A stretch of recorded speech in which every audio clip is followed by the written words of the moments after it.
C'est à moi que vous vous adressez, mademoiselle? Oh oui, je m'adresse bien à vous.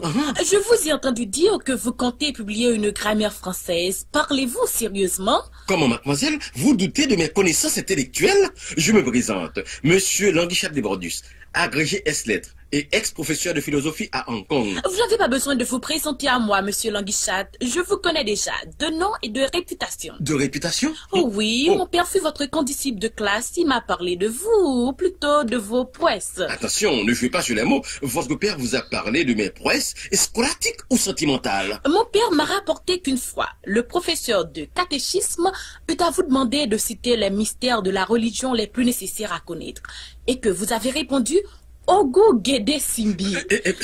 Écoutez, mademoiselle, c'est de l'histoire ancienne. En parlant d'histoire, mon père m'a dit encore qu'une fois, le professeur d'histoire d'Haïti vous a demandé où est mort Dessalines. Vous avez répondu Dessalines est mort sur la croix pour nous sauver. Ça alors. Eh bien, dites à votre père qu'aujourd'hui, moi, je vais écrire une grammaire française. Moi, je vous conseillerais d'écrire de préférence une grammaire créole. Grammaire créole?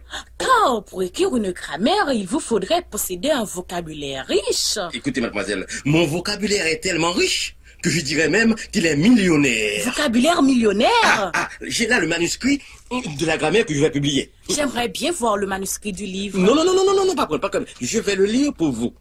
En tant qu'agrégé S-lettres, je ferai ressortir dans ma grammaire la propriété des lettres. Chaque lettre est une puissance, mademoiselle. Je cherche à vous comprendre. Oui, les lettres les plus vieilles, âgées. Les lettres les plus turbulentes, agitées. Les lettres qui font beaucoup dépenser, achetées. Les lettres qui pas jamais de temps pour penser, occupées. Les lettres qui font pleurer, décédées. Je prouverai aussi que la lettre A est égale à la lettre K. Comment? Parce qu'on dit avocat. Mais vous êtes terrible! Et connaissez-vous, mademoiselle, la lettre la plus méprisée de l'alphabet? C'est la lettre T.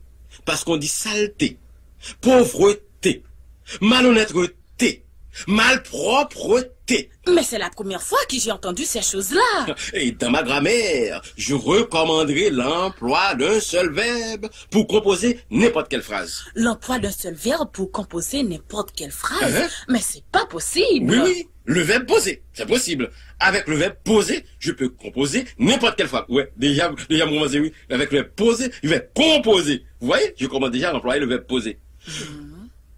D'abord, donnez-moi un nom. Et immédiatement, je vous donne le verbe dérivé du verbe poser.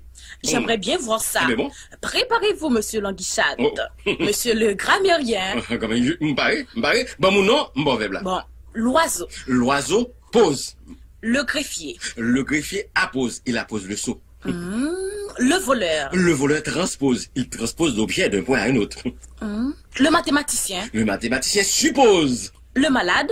Le malade se repose. Bon. Le mauvais remède. Oh, le mauvais remède indispose. L'homme. L'homme propose. Dieu. Dieu dispose. Et la femme. La femme décompose. Oui, mais elle décompose.